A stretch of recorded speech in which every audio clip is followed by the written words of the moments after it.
All right, today we have with us, state your name and your rank and the branch of service.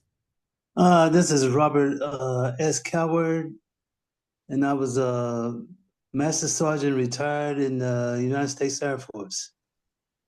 Thank you so much for your service. We're honored. A veteran of the United States military, this project preserves the stories of our local African American veterans whose service and lives help shape their families and our community.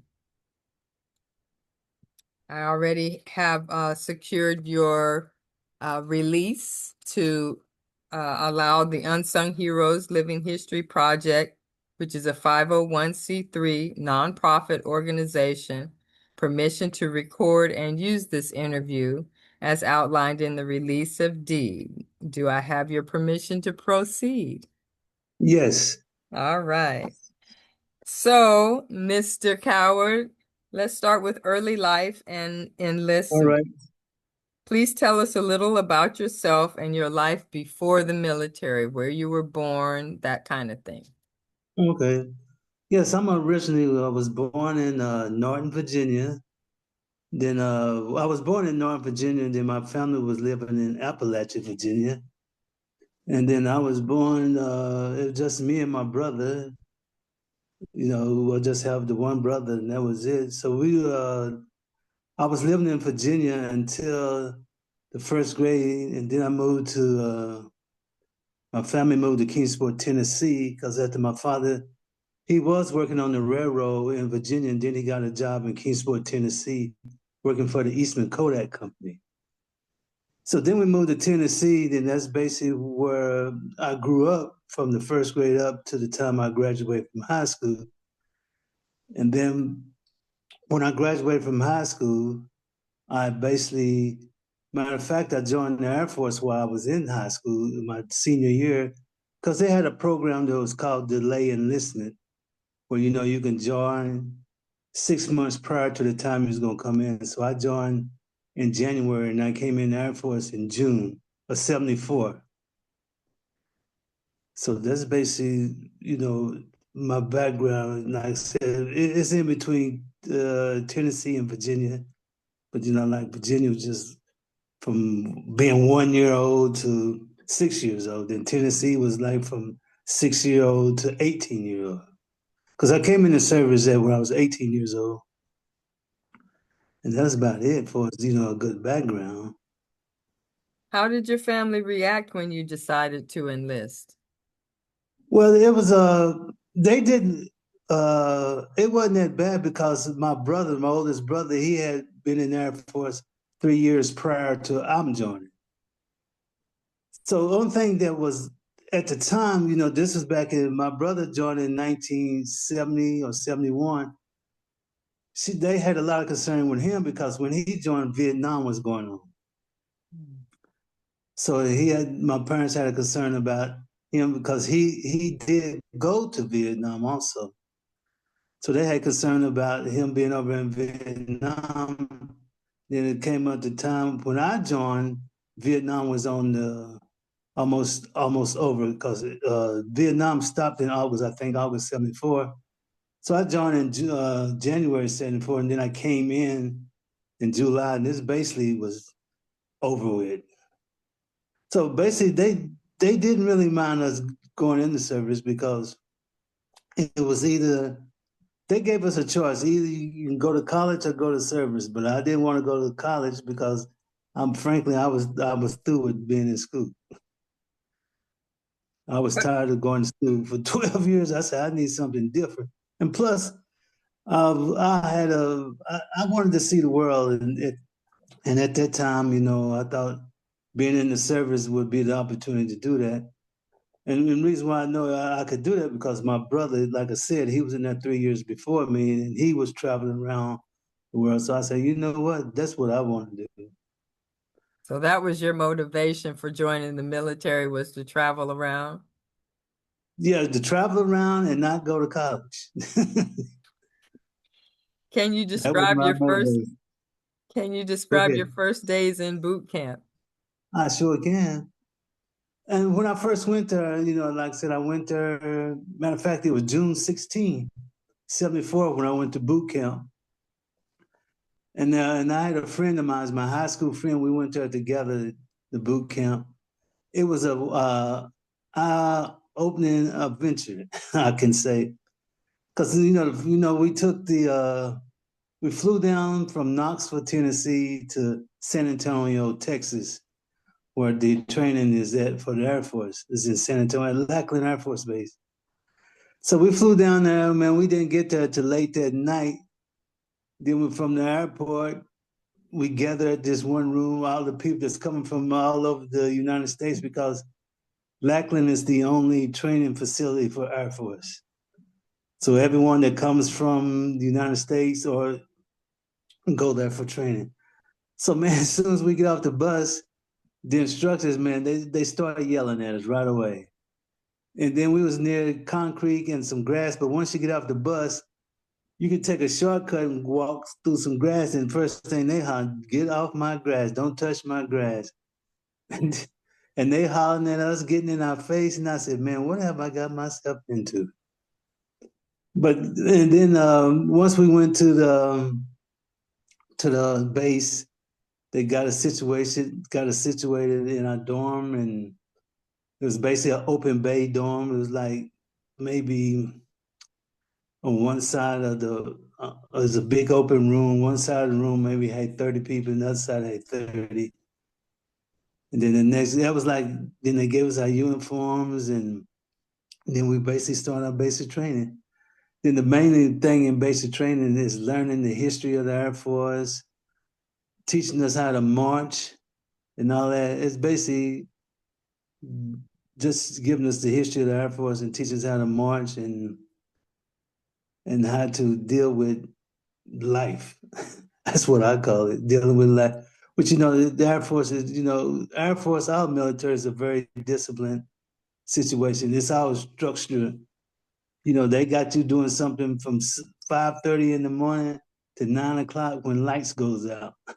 So you're doing something constantly. So time goes. Matter of fact, it was a 6 week class. I shouldn't say class. 6 week training. So it went by pretty fast. So, and to me, some of the guys had issues with the discipline part, but it wasn't no problem with me. So basic training was kind of easy for me because it was just easy for me for some reason. What was the biggest adjustment? The biggest adjustment, like I said, the biggest adjustment was each, they had you a schedule, and you kept to that schedule, and your freedom, even though we had some freedom, but your freedom is gone. You know what I'm saying? So it ain't like you've been at home or been in your hometown. You can move around. You can go wherever you want to go. But in the military, in that basic training, you go to that dormitory, you go to the dining hall, and you go to the training classrooms, and then you go to the PE, the physical education part of it. And that's about it. So, getting adjusted to that discipline, I should call it, that was probably the most thing to get used. Once you get used to it, it was fine with me. So it wasn't that bad. What was your military occupation or specialty, and did you choose it or was it assigned to you? Um, when I first, it was because after the 6 weeks, they I put in for to be an auto mechanic, and also you put down several choices. I put in to be an auto mechanic, then I put in to be an electrician. So I didn't get the electrician part because I found out I was colorblind, so I couldn't do that. And then when I put in for auto mechanic, then they came back. They sent me to Keesler Air Force Base in Mississippi in Morse code. I didn't even know we were still using Morse code. So I went to Morse code down in Mississippi, in Biloxi, Mississippi, for doing Morse code. And then, as we know, Morse code is like, if you ever see like old cowboy pictures, you know how you see it with the telegraph, they doing that, those diddy box, those sound. So I was in that, and I had to phase that up because out of so many people that goes through Morse code, there's some people's got a sound deficit.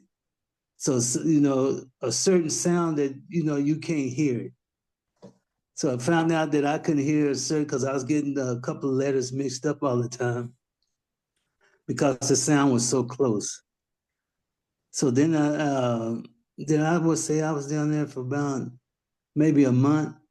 Then they stuck me in another career field. Then they put me in a career field. Then they put me in, they call it plumbing, but it ain't nothing like what you think plumbing is. They call it a plumbing ALC, which was in civil engineering.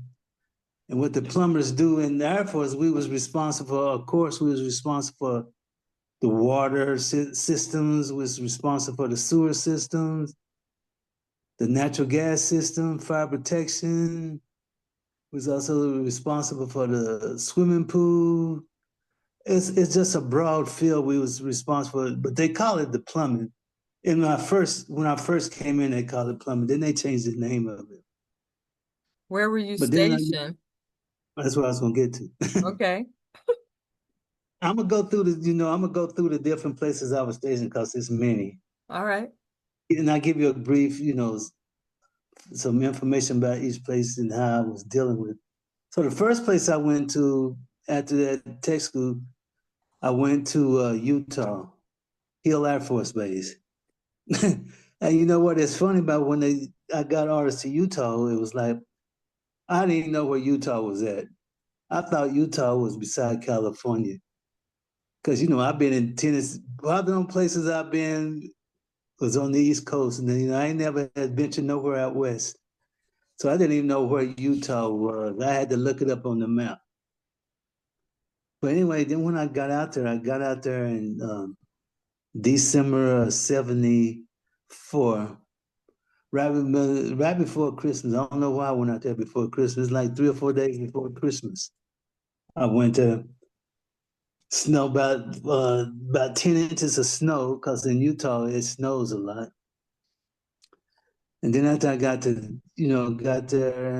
and I stayed in this place they call where you transition between before you get to the dormitories because they're gonna put me in the dormitories. And once I got in the dormitories, then I got to go to my job, which it was the plumbing. They like I said back then they called it the plumbing shop, but we did so much stuff it was outrageous. But then I was in the plumbing shop, which was a part of our squadron was a civil engineering squadron. And basically, the civil engineering squadron takes care of a base. They do all the plumbing, the electrical.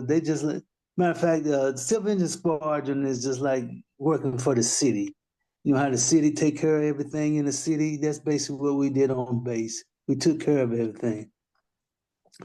So then I was out in Utah for a couple of years, which, I really enjoyed Utah. I didn't think I was going to enjoy Utah because one reason, because it was a Mormon run state.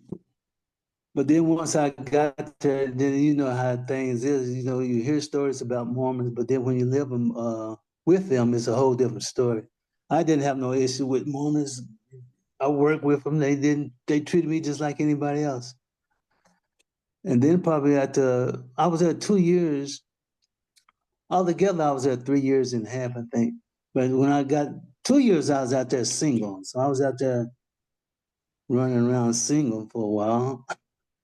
And then I went home and got married to she basically was my high school sweetheart from Kingsport, Tennessee.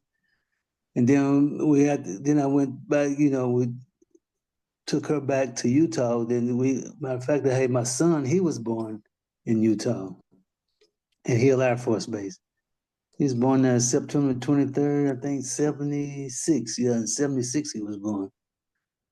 So I really enjoy Utah. One thing about Utah, man, it snows. It snows when the time I was there, it snows from September to June. Cause I remember one time, the last time it snowed, it was like June the 3rd.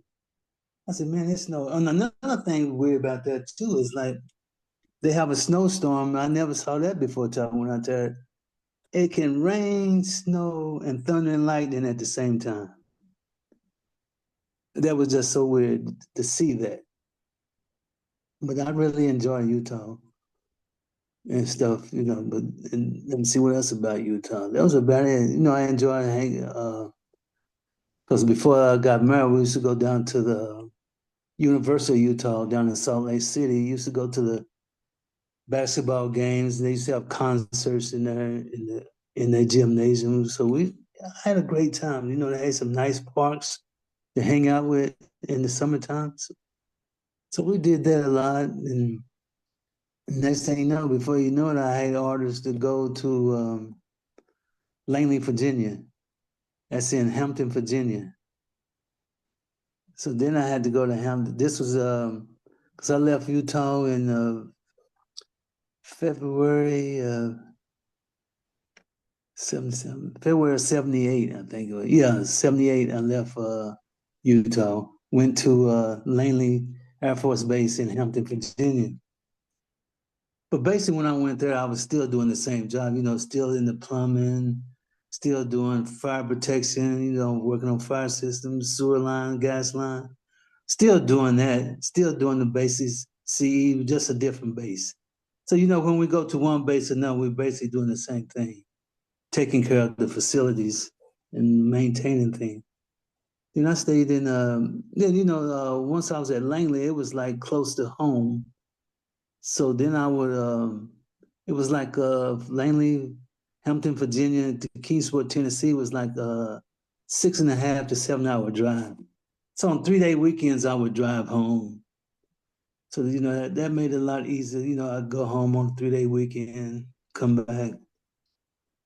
So then I stayed in, and I also like about it, up in Hampton, it was right on the beach. The base is right on the ocean, right on the Atlantic Ocean. So that was good. I always liked being around water. So then I was there for 2 years at Langley in Hampton. Then after that, then I got orders to go over to Korea, Kunsan Air Force Base in Korea. That's in South Korea. So I went to Kunsan Air Force Base, which, that was at that time, they call those a remote assignment. So, it's only a year long. I still was in CE, still in the plumbing shop. So I'm basically taking care of stuff over in Kunsan in Korea. But man, I'll tell you what, it was cold in Kunsan in the wintertime.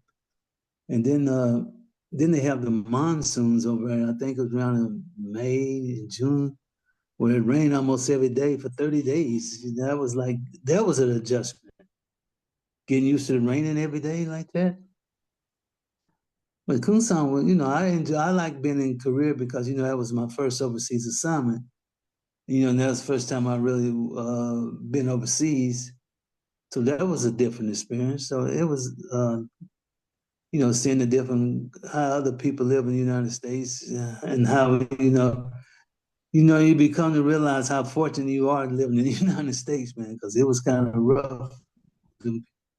How they still was like, didn't have some of the things that we didn't have in the States. Then I stayed, like I said, then I stayed up there for a year, basically doing plumbing, doing basically the same thing. And then, and oh, that's right. When I was in Kunsan, then no, then I at the Kunsan, I was up for a year, and then they sent me to where did I go to Kunsan after that? Oh yeah, after that I went to Nellis Air Force Base, Las Vegas. So I went to Las Vegas. After that, that was well, everyone knows how Las Vegas is. That was just like that was Las Vegas at the time. Nellis Air Force Base was like a dream assignment. Everybody wants to get that assignment. There's certain assignments people didn't want to go to. Nobody wants to go to North Dakota, South Dakota. Nobody wants to go to those bases. But Nellis was like in Vegas. That was the best. That was one of the greatest summits that you can get. And then, like I said, I basically was doing the same plumbing stuff.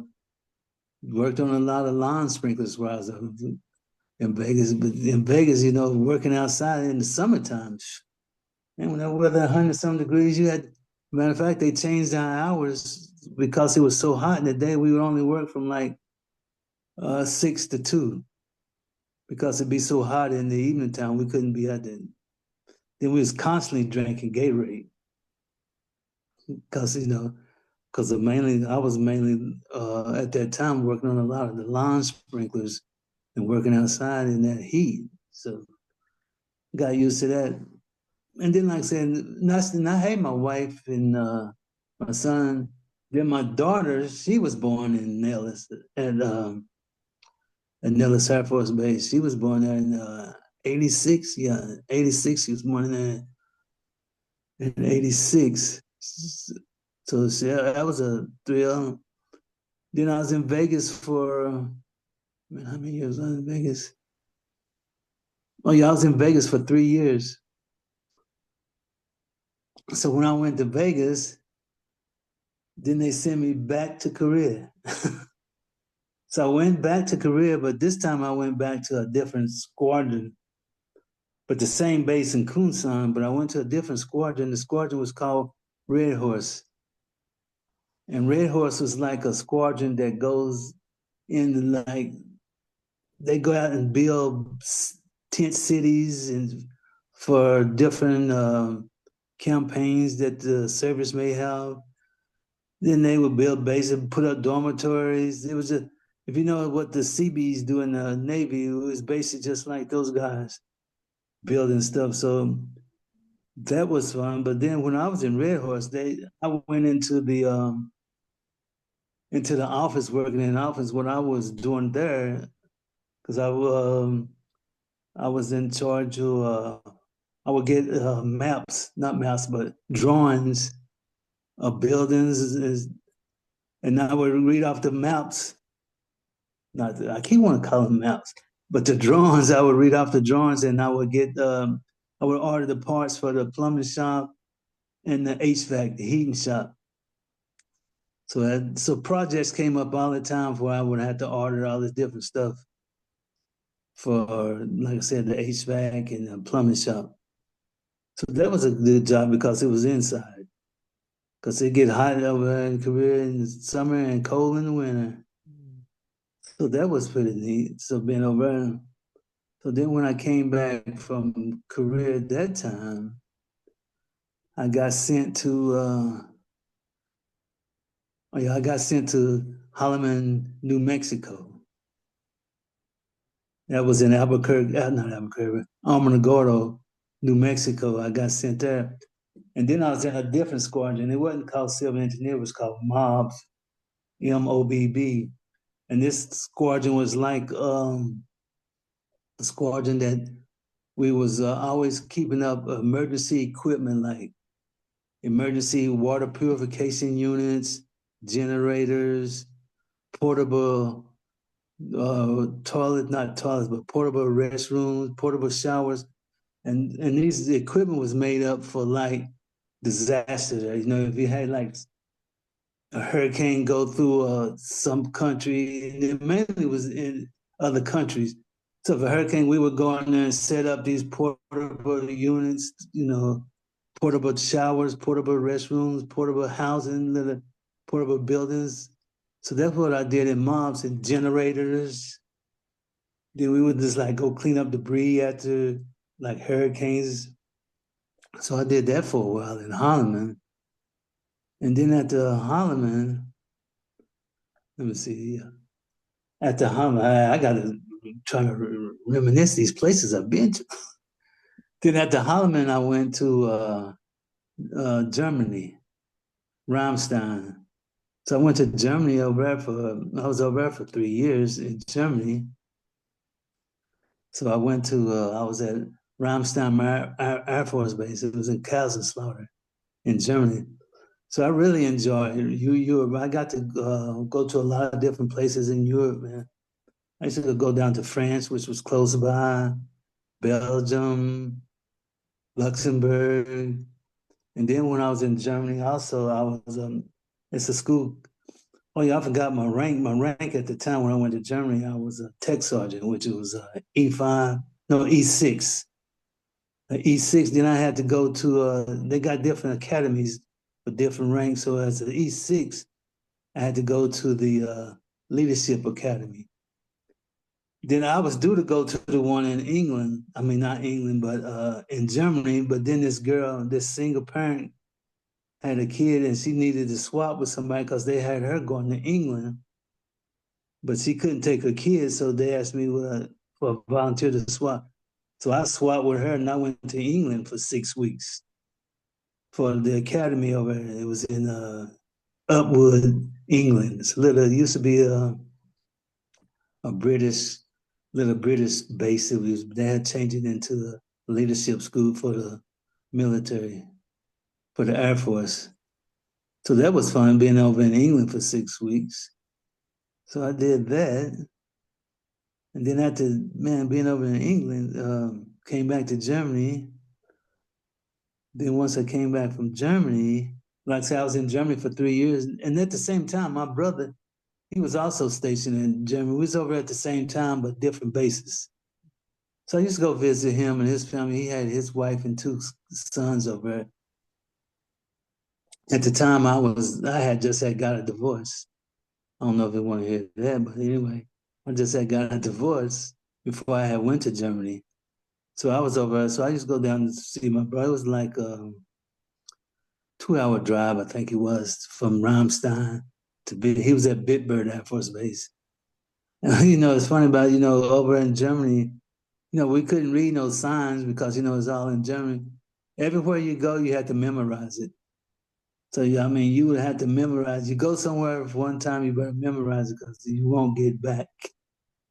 It takes you forever to get back. Trying to find out where you was at, because I had got lost several times and stuff. So that was in Germany. Then after Germany, with Germany, well, I really liked Germany, Europe. So then after Germany, then I finally came to Vandenberg, which that's in Lompoc. Then I came to Lompoc, and then I was in they call it zones. We was in different zones, but I was still in the civil engineering. They call it different zones because the base was so spread out. So they made it in different sectors. So each zone was responsible for a different sector within the base. I think I was in zone 3, which mainly we was taking care of the dormitory around the dining hall in the hospital area. So I did that. Then I still was at E6. And then they, matter of fact, they had a main plumbing shop. The main plumbing, when I was in the zone, we just only took care of inside stuff, inside plumbing, regular plumbing type stuff. But then they had a plumbing shop also that took care of the water mains, sewer mains, gas mains, fire protection, and all that. So then it came up that they needed a supervisor. They had an E6 over there, but they wanted an E7. But it was like 3 of us that was E6. Then we had to test for our next rank, which was E7 Master Sergeant. So it was all 3 of us tested. And it's funny how this happened because we all 3 tested and it came back. None of us made it. But my story was totally different. So none of us made it. Then I missed it by, it goes by points. So it's got a cutoff point. So I missed it by 1 point something points, basically one question. So I missed it by that. But then, they give you a spreadsheet because, for different medals, you get added points. Commendation medals, all different medals, you can get certain points for certain medals. So I got this commendation medal from Germany, which is 3 points.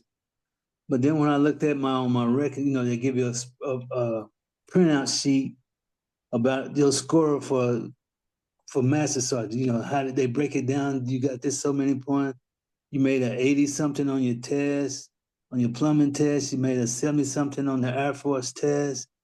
Time and grade, it all adds up to this score. And that added up to that score, I missed it by, like I said, 1 point something, 1.65, I think it was. But then I looked at my records, they're supposed to have the accommodation on the spreadout sheet 3 points.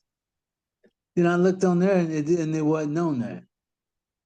I said, wait a minute. So I went over to it ain't HR. They call it something. I can't remember what it's called, but it's something like HR in the Air Force. It's administration building, promotion section.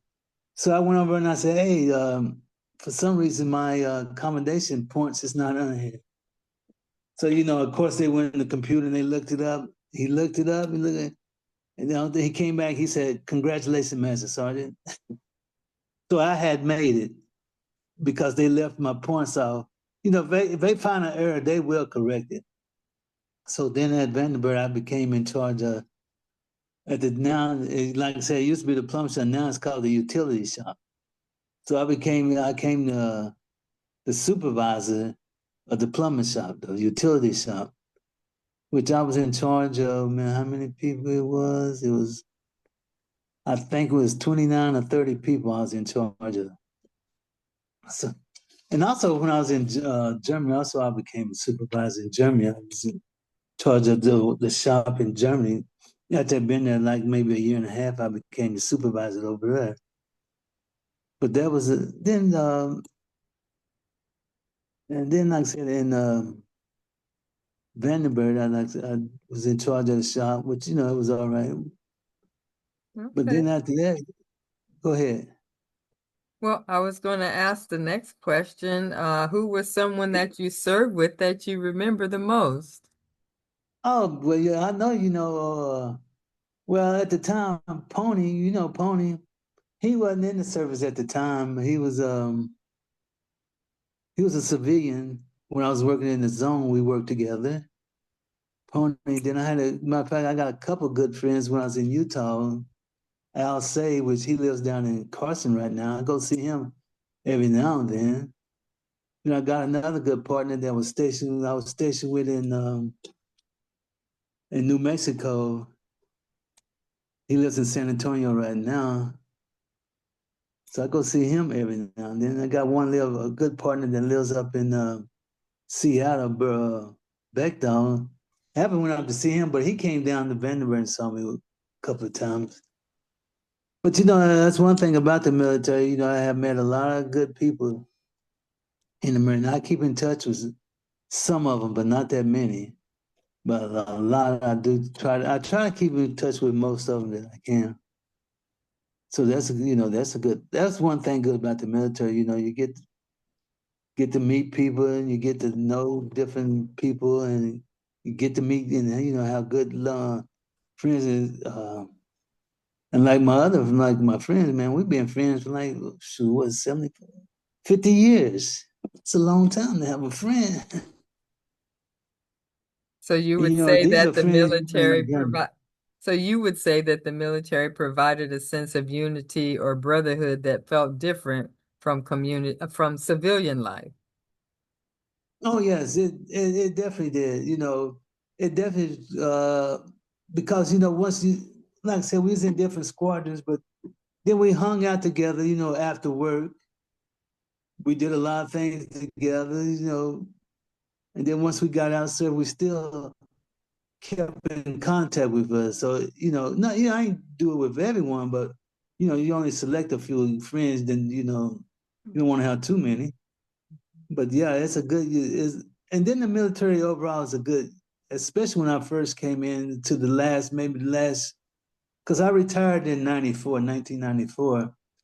And I would say probably the last 3 years, the Air Force kind of, the Air Force kind of changed. The unity wasn't there as much as it was when I first came in. For some reason, it stopped.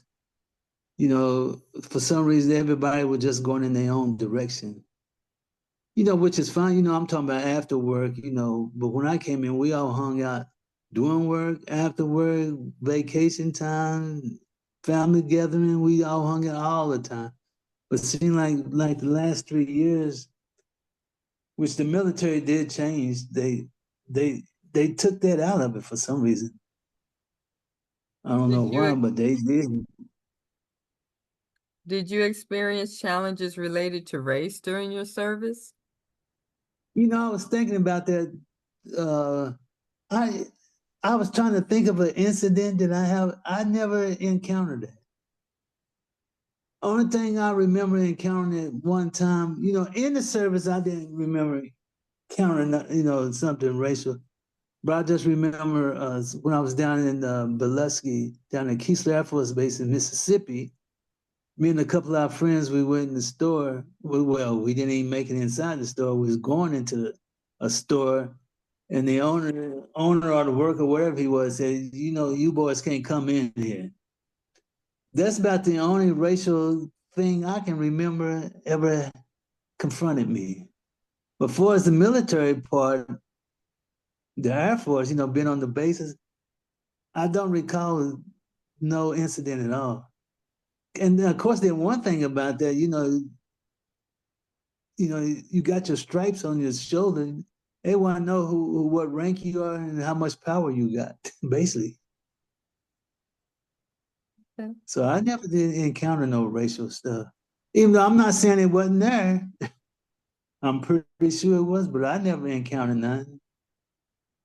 So what was the transition like when you returned to civilian life? Oh, when I turned to civilian life, which like I said, I got out in '94. Then the first, then you can get out like if you got leave time, you can get out early because then they'll pay you. You can get paid until your leave runs out. So I got out like in April, but then my official retirement date was July the 1st, '94. Then I got a job working at Walmart in Lompoc. I was a stockman working at Lompoc at Walmart. Then at that time, I don't know if you remember, Walmart was like 20, it was open 24 hours. And I think I was working from 5 to 11, making $7 and some cent an hour. You believe that? In '94, $7 and some an hour. Then that didn't work out too much because it helped with the bills, but then I was still getting a check. But once that my check stopped from my regular check, and I started getting my retirement check, but it wasn't as much as when I was on active duty. So then I started working for this guy in Santa Maria, a plumbing guy, and he did plumbing in residential, so I would go ahead and do that for a while. That didn't work out. Then after that, I went and worked at the post office, delivering mail. Man, believe me, working in the post office, that job is not for older guys. Like I said, I was 39 at the time. That job is too demanding, too much walking. So I did that for a while. And then at the post office, I went to Westmont College and worked on their side. They had a satellite post office. Most colleges got a satellite post office. So I went to Westmont College in Montecito. I worked for that for 5 years, which I didn't mind that. It was the pay. I got up to what $13 and some an hour, so that wasn't too bad. But the commute, spending most of your money for gas, driving from Lompoc to Montecito, that was killing me, in gas. Then I did that for 5 years, and the only reason why I did that for 5 years because at the time when I retired in '94, 95, they had all these base closures. So they was closing down a lot of Air Force bases. So the people on those closure bases, they had priorities on jobs at another base. So for instance, if you was in New Mexico and they was closing down your base, you had job priority on the ones in Vandenberg. So it was hard getting a job on Vandenberg because a lot of the guys that was on these closure bases, it was getting the jobs. And that was all branches of the service. It could be using the Navy, Marines, it didn't make a difference. If your base got closed down, you had a priority on jobs on a base that wasn't closing down. So then I finally got on at Vandenberg. And here's the kicker part. I got on at the same shop that I used to be supervisor, the plumbing shop, well, it's a utility shop. So I started back working in the utility shop as a civilian, which, to me it was a lot better because I didn't have all that responsibility on my shoulder. Because when I was in the military, I was the supervisor, so I had all that responsibility to make sure everything on base was running right. So when I became a civilian worker, the only thing I had to make sure was right the job they gave me. So if they gave me one job, that's the only thing I was concerned about. So the transition, it wasn't that bad. That's like I said, the fellowship. That's something I really missed that in the military and stuff because that the brotherhood I didn't have that in the civilian life. How do you think the military service changed you as a person? Well, it changed me as a person of being responsible. It makes me, as I look back on it, and that also helped, when that does that transition to civilian, you get that responsibility, be work on time, do the best you can, and you know, it gave me that, and it gave me like I don't want to say independence, but it just gave me self confidence. That's the word I'm looking for. I had confidence of if I feel like it was something didn't get, in the military they always say, hey, if you don't get it done today, you can get it done tomorrow. So I hate that attitude that eventually when something comes up, it's gonna get done. So that really got me through the civilian transition to life. What are you most proud of from your time in the military?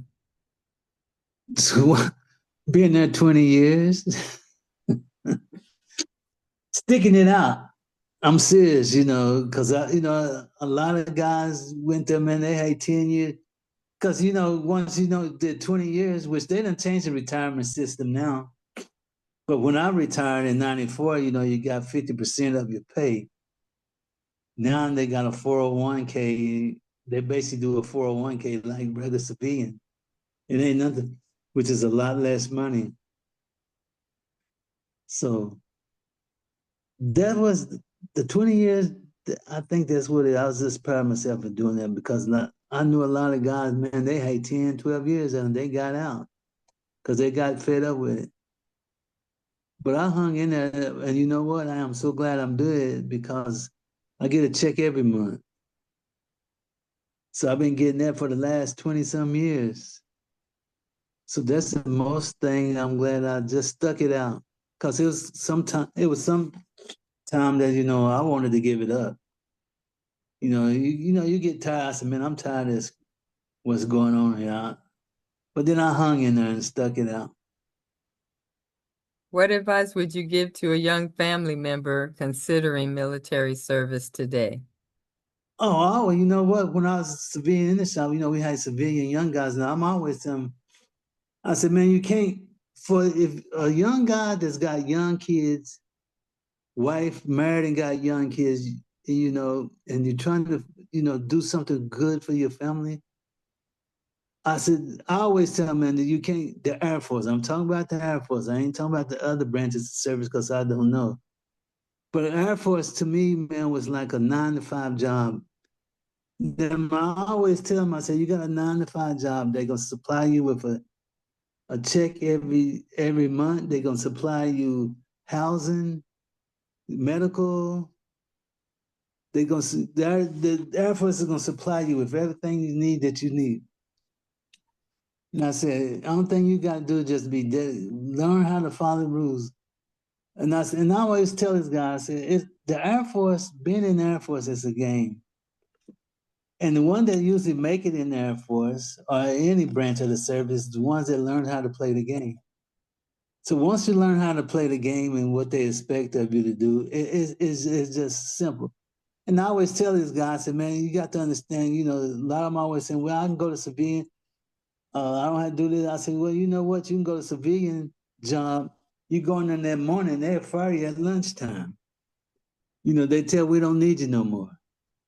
I said, the Air Force gives you that, gives you that sense of, at least I'm going to have this job around for my family. And it's just, I think, especially in today's climate, man, you can't beat And the money they get nowadays is good money. Even in the lower ranks, it's good money. And like I said, they supply you, especially, one thing, medical, they supply you with medical, free medical. You can't beat that. But I try to tell those guys, man, a couple of them, joined and some didn't. So it's all depend on the individual, the outlook they're looking for life. How would you like your service to be remembered by future generations? How I like to be remembered is to remember that I did my best. It's times in the service that you're gonna go down the wrong path, but then once you figure you did that, is the key is getting back on the right path. You're gonna get knocked down, but the key is how you get up and how you survive once you do get knocked down, and how you come through with it. Because there's challenges, and I ain't gonna say that the Air Force is just like everything's smooth. Everything wasn't smooth, but it's challenges you got to do. So it's just how and you know what it boils down to, Gloria? It boils down to attitude. So if you got the right attitude and the right, with the right attitude, you can overcome anything. So if your attitude is good, everything else is gonna be good. So I think my main thing is I had the right attitude. Is there anything else that you would like to share before we close? Let me see. I look back at my 20 years in the Air Force, and I had a great time. I mean, I was very fortunate also because it was very seldom that many people. I had, like I said, well, I heard I had 11 different assignments. In 20 years, you may have three. Nowadays, you may lucky to get one or two in 20 years. Maybe you may get some, but 11, you will never hear that anymore. So I was very fortunate to have the different assignments that I did have, and then I got that opportunity to travel. Travel. I've been around the world. Oh no, you know what? I did miss the one point. I went to one of the operations out of Desert Storm. I was in Saudi Arabia. I missed that part. So I was over there for 6 weeks. So, but like I said, if I can do it all over again, I would. It's some things I would change, but overall, there's nothing I would change. I probably would have hit the books a little more because, like I said, I retired at an E7, and I could have went high as E9. So I could at least I should have been an E9 when I retired, but I retired at E7. Never just because of me not hitting the books when I should have been hitting the books. But I really, like I said, I really enjoyed the Air Force. I really did. To this day, like I said, my brother, he's retired from the Air Force. And, we always telling war stories. So, always telling war stories. So, I really enjoyed the Air Force. Awesome. And I recommend it for anyone, especially one with a family or the one that's going to start a family. Mm. Because, Well, it's hard out there nowadays, man. mm. Well, Mr. Coward, thank you so much for sharing your story with us today.